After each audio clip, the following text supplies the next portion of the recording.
Ruling లో ఉన్నా లేకపోయినా అక్కడ సైకిల్ జోరు మామూలుగా ఉండదు. అభ్యర్థి ఎవరైనా ఈజీగా గెలుస్తోంది. అలాంటి చోట చానాళ్లుగా పట్టు కోసం ప్రయత్నిస్తున్న వైసీపీ అధికారంలో ఉన్నప్పుడు సైతం అందుకోలేకపోయింది. ఇప్పుడు అధికారం దూరమై అంధకారం ఆవహించిన పరిస్థితిలో సంచలన నిర్ణయం తీసుకుంది. కొత్త ఇన్ఛార్జ్ నియామకంలో వ్యూహాత్మకంగా వ్యవహరించింది. ఇంతకీ అదెక్కడ?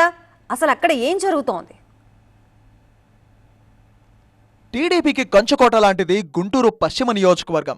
ఏ పార్టీ అధికారంలో ఉన్నా సరే ఇక్కడ గెలుపు మాత్రం పసుపు జెండాదే అవుతోంది. 2004, 2009 ఎన్నికలు మినహా ఆవిర్భావం నుంచి ఇక్కడ టీడీపీనే గెలిచిందంటే ఆ పట్టు ఎలాంటిదో మనం అర్థం చేసుకోవచ్చు. ఇప్పుడు పార్టీ రూలింగ్ లో ఉంది కాబట్టి ఆ జోష్ మరింత ఎక్కువగానే ఉంటుంది. ఈ ఇలాఖాలో విజయం కోసం ఎంతగానో ప్రయత్నిస్తున్న వైసీపీకి 2019లో వచ్చిన ఫ్యాన్ తుఫాన్లోనూ ఆ కళ నెరవేరలేదు. అప్పటి అధికార పార్టీ కాబట్టి చేరికలు జరుగుండొచ్చు, కానీ టీడీపీ బలం మాత్రం తగ్గలేదు.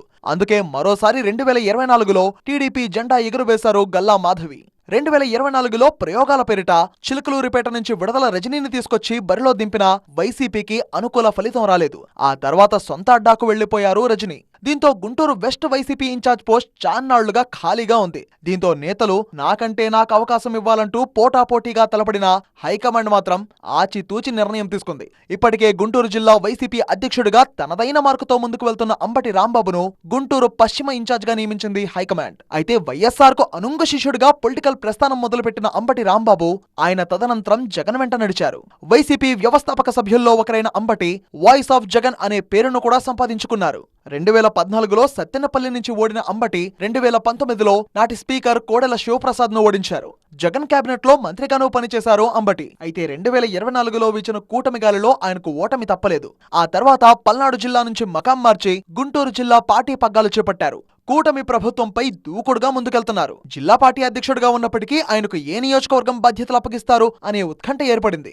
గుంటూరు వెస్ట్ బాధ్యతలు ఆయనకే అప్పగిస్తారు అనే ప్రచారం జరిగినా సరే విపరీతమైన పోటీ ఉండడంతో హైకమాండ్ కాస్త డిలే చేసింది. ఎట్టకేలకు అంబటినే ఇన్ఛార్జ్ గా నియమించింది. అయితే ఈ విషయంలో హైకమాండ్ భారీ లెక్కలే వేసుకున్నట్టుగా తెలుస్తోంది.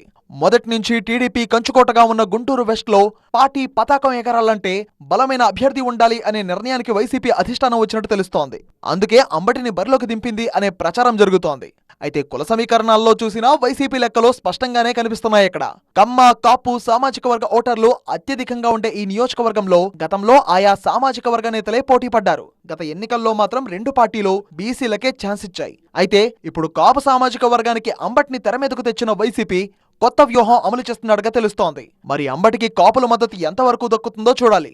ఎస్సీ, ముస్లిం, మైనారిటీ ఓట్లు కూడా అధికంగానే ఉన్న ఈ గుంటూరు వెస్ట్ లో వైసీపీకి అంబటి బెస్ట్ అవుతారా లేక మరోసారి పాత ఫలితాలనే పునరావృతం చేస్తారా అన్నదే ఇప్పుడు పొలిటికల్ సస్పెన్స్.